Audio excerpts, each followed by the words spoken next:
Hello vinyl community, I'm Paul, this is Circular Motion and welcome to this week's video. Thank you to all those who are coming back, and if you're new, a big warm welcome, and please remember to hit the like and subscribe button and tickle the notification bell. That would mean a lot to me and it would also help me out a great deal. So welcome. I'm going to go through what's been jamming up my turntable this week and go through a few vinyl finds. Slim pickings this week again, still because we're still in lockdown, sadly. Hopefully that's going to start to change soon, but you know, with our government you never can tell. So I have bought a few bits and bobs offline, and this week I also, those of you that have been keeping up to date with the saga of the whole Queen Studio box set, finally got my refund through for that. I bought a couple of items that I won't get until the week after next, the last week in February, but they are, I think, quite special, so I'll be doing a little bit of an unboxing, revealing what they are. These are new items, not some retro second-hand finds as normal. So yeah, come back and check it out if you want to. And again, best way to do that is tickle the notification bell and hit subscribe. So without further ado, what I thought, rather than doing it what's been jamming up the turntable and then do the vinyl finds, because I've only got a few vinyl finds, I'll do those first, and then I've got quite a bigger list of some hot wax, as I like to call it. So without further ado, we shall go through the vinyl finds, and I shall start with this one, Crazy from the Heat. I'm sure most of you are familiar with David Lee Roth and the mighty Van Halen, and this is David's first attempt at some kind of solo career. This came hot on the heels of their iconic 1984 album, and it was released January 1985, I do believe. 4 months later, he quit the band. April 1st, kind of threw a lot of people. Apparently, so the story goes, he wanted to make a film based around this EP. Eddie obviously didn't. They wanted to get back in the studio and start recording music to do a hot follow-up to 1984. One can only assume that they went and recorded a brand new album instead of doing that when they got Sammy Hagar to join, and no offence to Sammy, but Van Halen were never Van Halen again really until a different kind of truth came out, in my humble opinion. But anyway, yeah, this is an original pressing. The second one I've had, the first one wasn't in very good condition, so I got another one off eBay. 4 tracks, Easy Street, Just a Gigolo, California Girls, which is cracking, and Coconut Grove. Just a Gigolo, the video, check it out on YouTube. I might start putting some playlists down when I upload the videos, just so people can check out some of the tracks and some of the things that I've been listening to, which maybe be a good idea. If you think it is, let me know in the comments. So yeah, there's that, and that there's a follow-up to that a bit later on. I'll put that down there. So next, again, I said it was only slim picking, so I've got 3 items, but really you can kind of count them as one, although I could get them from different places, different sellers. I've got the Berlin Trilogy, as it's referred to. So we've got Heroes, Bowie, cracking album, and we've got Low, and we've got Logic. So Low and Heroes were both released in 1977, and they came after Station to Station, and this is in Bowie's Thin White Duke phase. Heroes is a great album, Beauty and the Beast, Joe the Lion. Heroes is a brilliant track. Funnily enough, just yesterday at work, a German version, was it German or Spanish? Anyway, a different language version cycled through in my headphones while I was listening to my iPod, it threw me a bit. Sons of the Silent Age, and one of my favourites, The Secret Life of Arabia. Great album. It's got Eno, I'm assuming that's Brian Eno, and it's got Robert Fripp helping out there with George Marie and Dennis Davis and Carlos Alomar. So yeah, it's a nice album, a really nice album. Then we get Low, which it does have one of my favourite Bowie tracks, Sound and Vision, but it's also it's quite a challenging listen on the B-side, I think. Apparently he was really hammering the old Colombian nose candy at this point, so you know, maybe that contributed to the very, shall we say, experimental tone of the B-side of this album. But it's still a great album. It's still, you know, Bowie, everything he did pretty much was golden, I think, personally. But yeah, all these are original pressings, not first pressings, I don't think, but they're all original. They've all got free RCA label, and as far as I can tell on Discogs, you know, they're all from 1977, and this one is from 1979. Lodger, again, another great album. This was a little bit more accessible than the previous two. I'm not sure whether he'd moved on from the whole cocaine extravagance. This one, if I'm not mistaken, has quite a lot of collaboration with Iggy Pop, and it's kind of got that feel to it. It's really good though. Fantastic Voyage, African Night Flight, Move On, Yassassin, which is a great track. Yeah, if you get the chance to catch up with this album, I'd not heard this album until I got this, and I was very pleasantly surprised by it. So yeah, give it a go. And that is it for the vinyl finds. Like I say, nowhere is open, sadly, at the moment, so everything's been done online. Even the supermarkets that used to have a little bit of a vinyl selection of mainly sort of dad rock albums, they don't seem to have anything. So it has been quite slim. I'm just waiting the day that I can go back and start digging through some crates again. Until then, you know, we just have to make do with what we can. But yeah, I got my refund. I've ordered three items. None of them are going to arrive anytime soon. So yeah, 2 of them are due week after next, and one of them it's got a 4-week delivery time because it's coming from the US. But they're all brand new records, brand new pressings. And one of them I'm particularly excited about. It's like a deluxe edition. But again, keeping stum, you'll have to check back and see what it is. So without further ado, I'm now going to crack on with what's been jamming up my turntable this week, and I've been in a bit of a nostalgic mood. When I was kind of growing up, you know, my formative years with the 80s and the glorious new wave of British heavy metal and everything that kind of followed afterwards, sort of right up until 92, 93, when everything started to lose its shine a bit for me, and then I got married and didn't fall out of love with music, but it didn't play as big a part of my life, sadly. But that all changed, as you will know if you've been watching my video. So yeah, a bit of a nostalgia trip. I'm going to start with Rush Archives.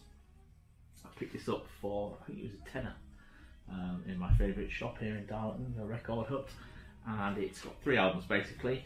It's got Rush, Fly By Night and Caress of Steel. They're not great albums. A friend of mine commented that this was the first Rush album he ever bought, and he was really disappointed with it, you know, to get, you know, just the overall quality of the content, I suppose. I can take or leave some of it. The first Rush album, I think personally, sounds a lot like the first couple of Kiss albums. It's got that kind of feel to it, but it's a good album, you know. Working Man in particular is really good. Finding My Way is a cracking track.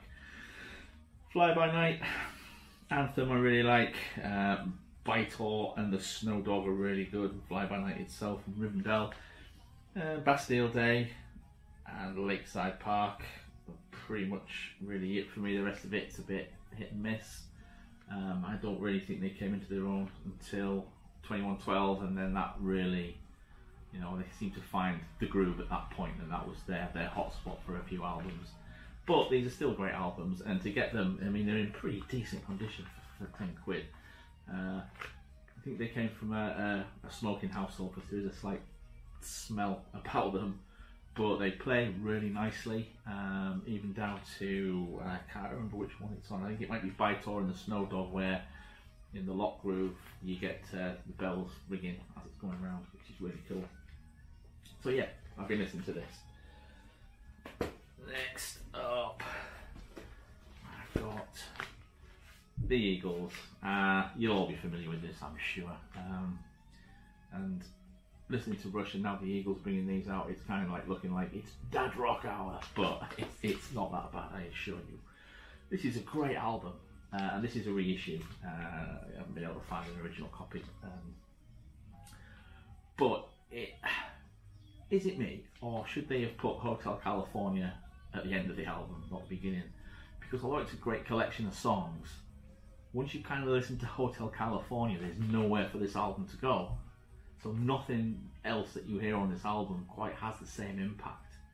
And you know, these days you can, you know, with CDs and with streaming, you can just pick tracks out and listen to what you want to. But back in the day when you would put an album on, you know, you listen to for the whole experience, and you would hopefully build up to something. And this kind of shit at the beginning, and then you just get like a whole album of foreplay. In my opinion, you know, it is a great album. Hotel California is one of the best tracks of the last 100 years, personally, I think. But there's just something about the track listing on this album that just doesn't work for me. Hey ho. So another classic, Diamond Dave. So he left Van Halen, they moved on without him, they got Sammy Hagar in, and we got Why Can't This Be Love, which isn't a bad track, I'll grant you. So Dave thought, yeah, I'll get Steve Vai, Billy Sheehan and Greg Bissonette, and we'll go and really kick some backside. And this album is the best album that Van Halen had never made. It is just wall to wall, it's delightful.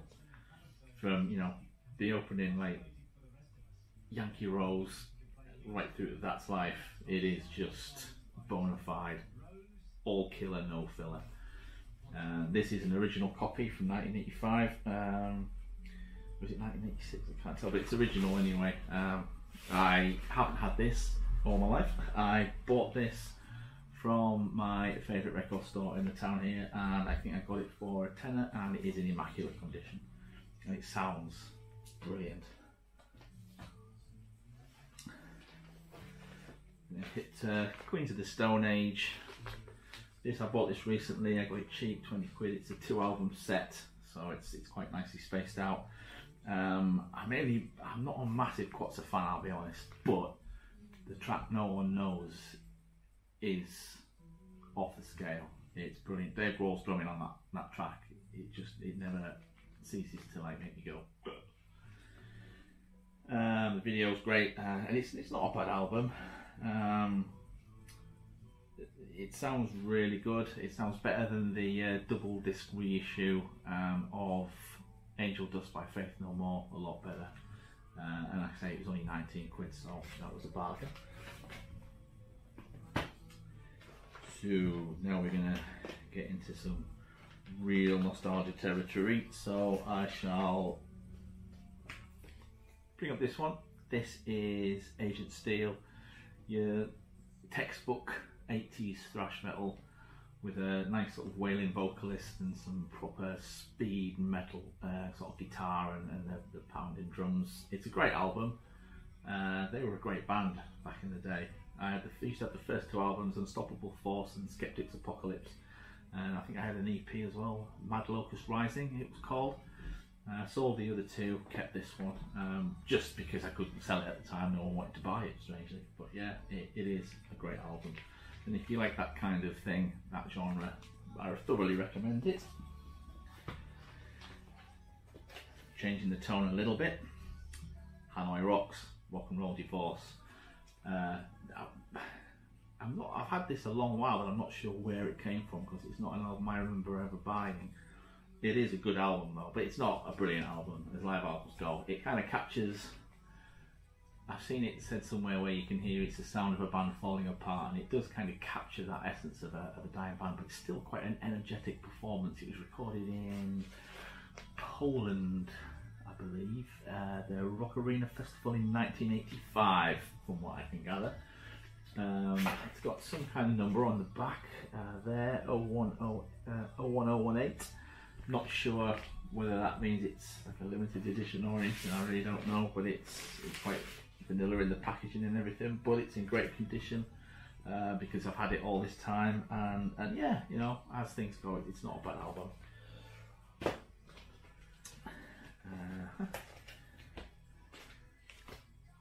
New wave of British heavy metal at its finest. So Iron Maiden's 1980 Iron Maiden self-eponymous album. This is a direct metal mastered version. It says DMM on the back, and it's part of EMI did a Fame sub-brand where they would re-release like some of their hits on a special label. Looking here, you've got Lee Clayton, Deep Purple, Eloy, Peter Tosh, Stranglers, Scorpions, I know Magnetism, Peter Tosh again, you know, loads of other sort of different things that were available at the time. Olivia Newton-John, Mink DeVille, Dave Gilmour, more Deep Purple, Whitesnake, Jerry Rafferty, Dexys Midnight Runners, Cliff Richard, Dr. Hook, loads of stuff. So they were all released at a really kind of cheap price. So you'd expect it to be quite a cool recording, but actually it isn't, and it is a direct metal mastering, and it does sound really good. And it's got all the hits: Prowler, Remember Tomorrow, Running Free, Phantom of the Opera, Transylvania, Strange World, Shout at the Heart, and Iron Maiden. Phantom of the Opera is the last track on side one, and I remember the first time I listened to this album, put it on, listened to Phantom of the Opera, which is obviously an excellent track, and then it goes off and the needle sort of hits, the little group goes in and run out, and then all of a sudden it says like, talk to me back at your lair, or something really like distorted. First time I heard that, I was just like, you know, getting up to go and change the record over, and I absolutely shit a brick. I don't mind telling you. It made me jump. So let's go a bit more Rush.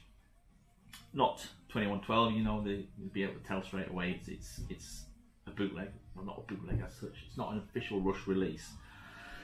It's by a company called Coda Records. They seem to have bought the rights to a load of different radio broadcasts. So I'm assuming that, you know, if a radio station broadcasts a live show by a band, they retain the copyright for that material, even though the material within that material is copyrighted by the band. I'm assuming that they own the actual rights to the recording. And so this is a vinyl version of most of, but not all of, Rush's performance at the Keele Auditorium on the 12th of February 1980. Now, excuse me, a little bit of research suggests that the Keele Auditorium is in St. Louis in Missouri. If that's right, please, or if that's wrong rather, please tell me, you know, correct me down below. I'm not very good with geography, I'll be honest. It's on a nice purple vinyl. It's like a purpley marble. I don't know if you might not be able to see that, but it is quite nice. And it's got Spirit Radio is the opener, and then we go into 2112. It goes right the way through from part 1 right the way through to the grand finale. Excuse me. Really good. Side B's got Natural Science, which is a brilliant track, and Xanadu, also a brilliant track. It's a really nice pressing, and it sounds really good. To be honest, this sounds better than a lot of other live records that I've heard by, you know, bands that have actually set out to seriously record this and put this out as a live record, including, looking at you, Queen and Adam Lambert, awful Live Around the World album that they've just brought out, because the sound on that is absolutely dreadful. But yeah, really good. I've got a double album of this somewhere as well, the same thing, but it's got most of the set, most of the rest of the other set as well, including a really nice live version of La Villa Strangiato. So yeah, codarecords.com, check them out. They've got some nice stuff. Don't bother looking at any of their actual official releases, because they are just ridiculously overpriced. But for these, they're not a bad price. I think this was $22 plus postage, but at the time when I got this, they had like offers on buy one get one free, and then it became buy two get one free, and now I think you can get buy two and get 10% off or something. So they've also got some kind of deal on, but it's worth checking out. But like I say, don't use them as an alternative to HMV because they actually charge more than HMV for official releases. And now we're into the final three. So, Anthrax Fistful of Metal. This is an original Music for Nations pressing. You can see it's MFN label there. It's MFN 14. This is their first album and it is brutal. It's got Neil Turbin on vocals instead of Joe Belladonna. The rest of the band are all there though. No, they're not. This is before Frankie. I can't remember his surname. Frankie, is it on here? Does it say? Frankie Bello. Yeah, there we go. Frankie Bello joined. So we've got Dan Lilker, who went on to form Nuclear Assault and played. I think he played with Scott Ian and Billy Milano in the SOD stuff.